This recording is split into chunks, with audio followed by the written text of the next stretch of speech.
Well, it's finally the time. The Last of Us show is here, and we have already watched the first two episodes. But in this video, I will be focusing on the first episode of the show, and if I feel like it, I may continue shooting videos of the sort for the rest of the series.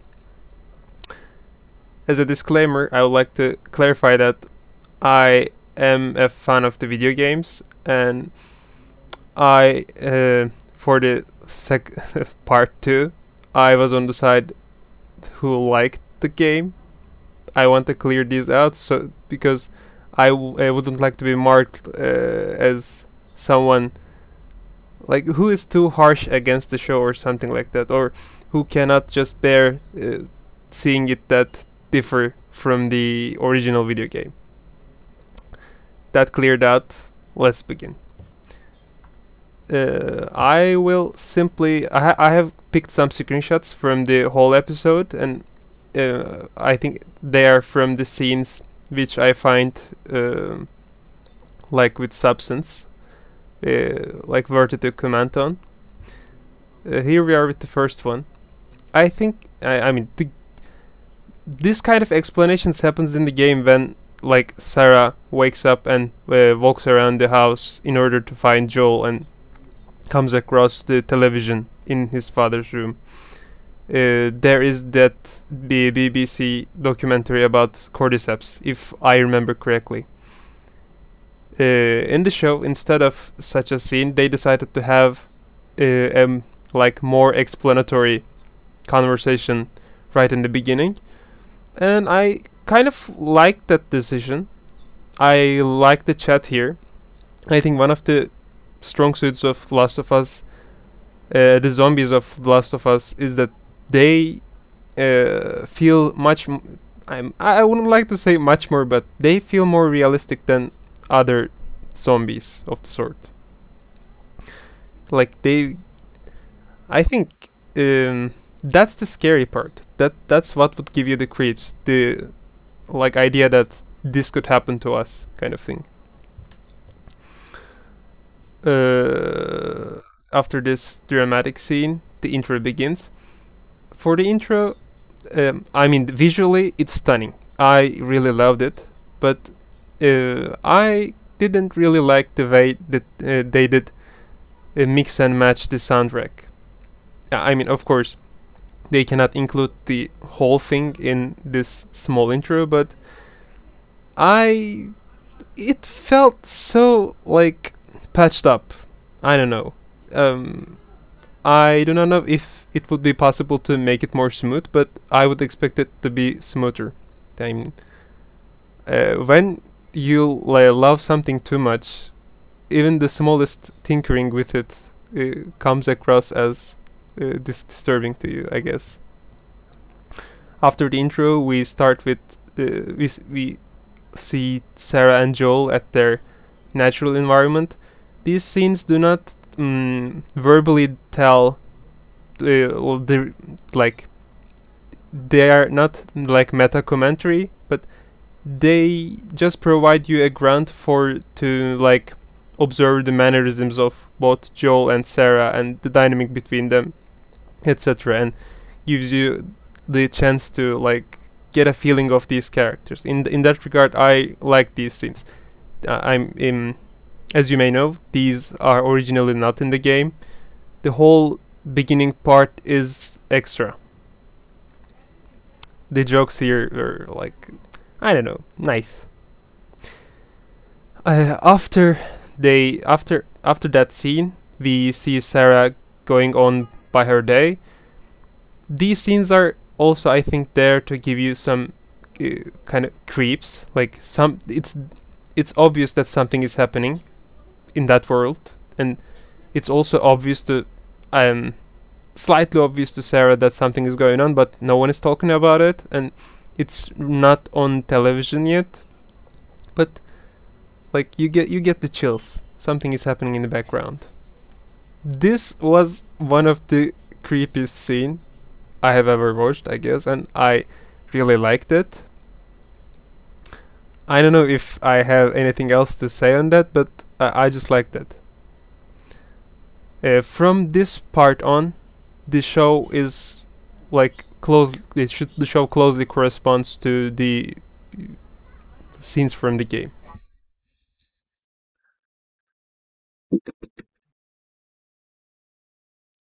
Like since these are quite faithful to the original, I don't have much to say about them.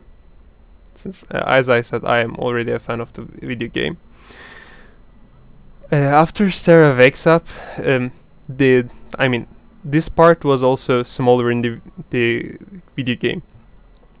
After she walks around the house, Joel comes into the house, followed by one of their neighbors who has already turned into a runner,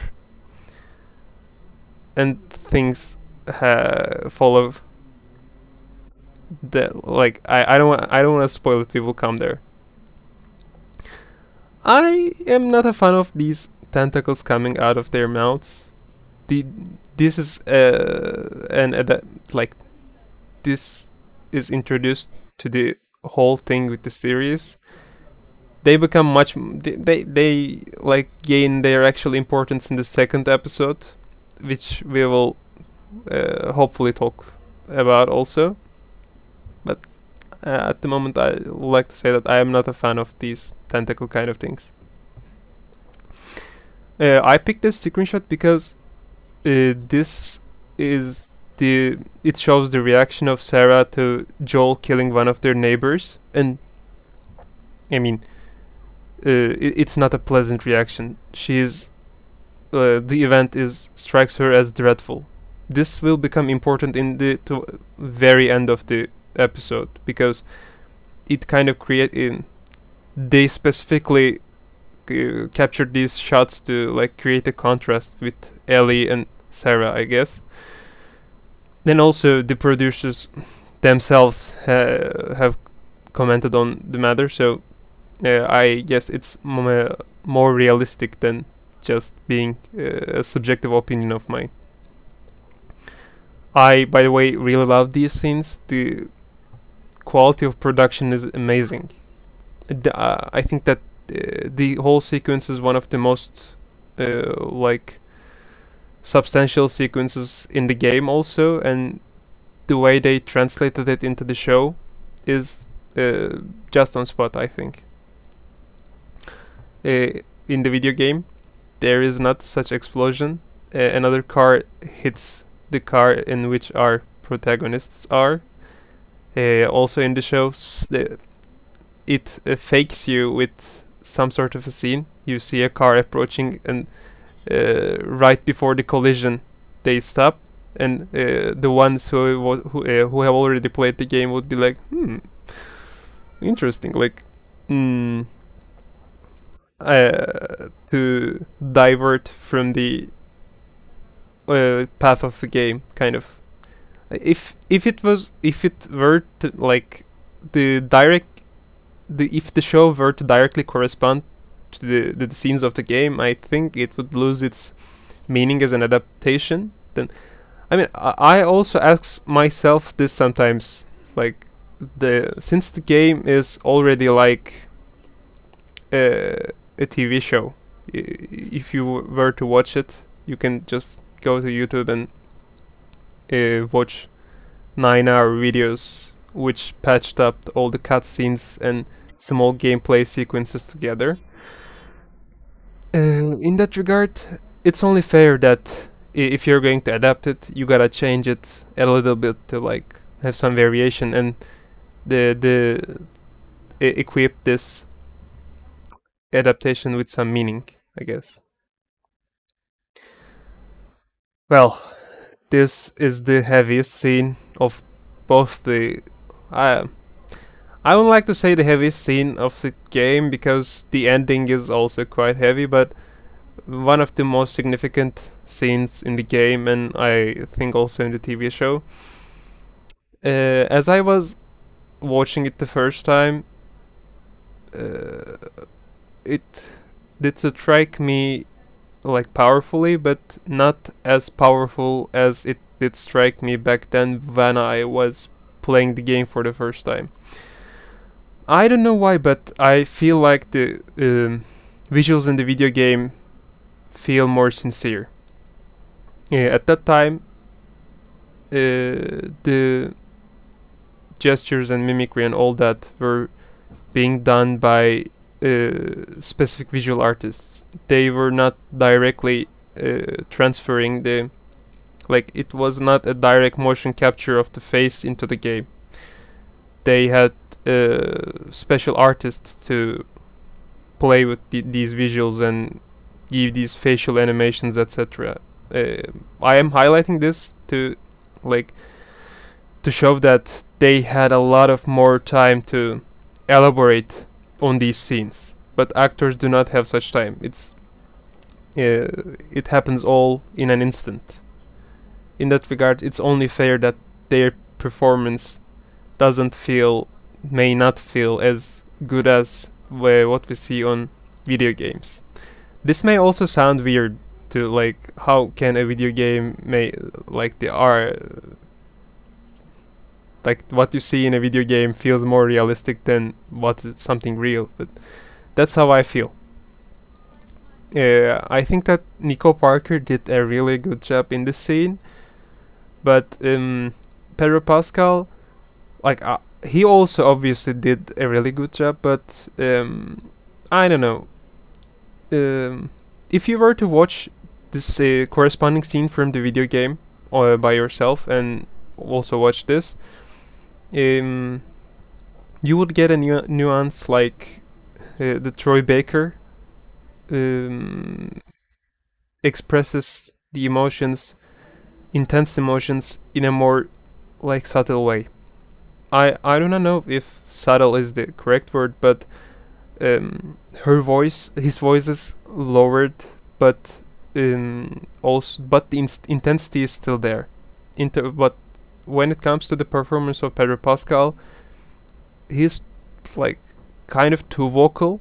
By the way, I am nitpicking here, like, and there is no correct way to act the scene out. I'm just expressing my personal, like, how would I like it better personally. I mean, for me, the way Troy Baker act this scene out is more sincere. It strikes me as more sincere, and I don't know. It appeals to me more. Maybe I see more of myself in the performance of Troy Baker, but not in Pedro Pascal's. But anyway, I would like to hear what you think on this scene, especially if you haven't played the video game. Yeah. Great scene anyway. Right after this one, we make a transition from 2003 to 2023, if I'm not wrong. And I think this scene is, like, greatly captures how brutal this world is. We watch this kid, a stray kid, be found by, I guess, Fedra.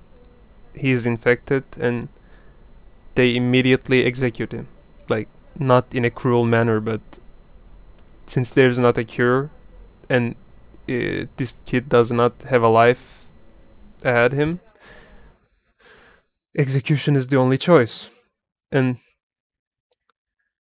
like in the days of plague, they incinerate these bodies of the infected. Woman who is working for, like, working at specifically at that shift.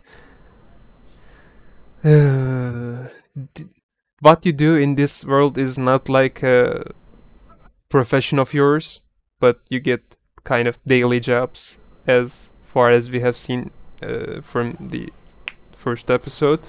And, like, I'm gonna say co-worker of Joel, but she's not like doing this as a profession. The co-worker of Joel cannot tells the Joel that I think I won't be able to do this.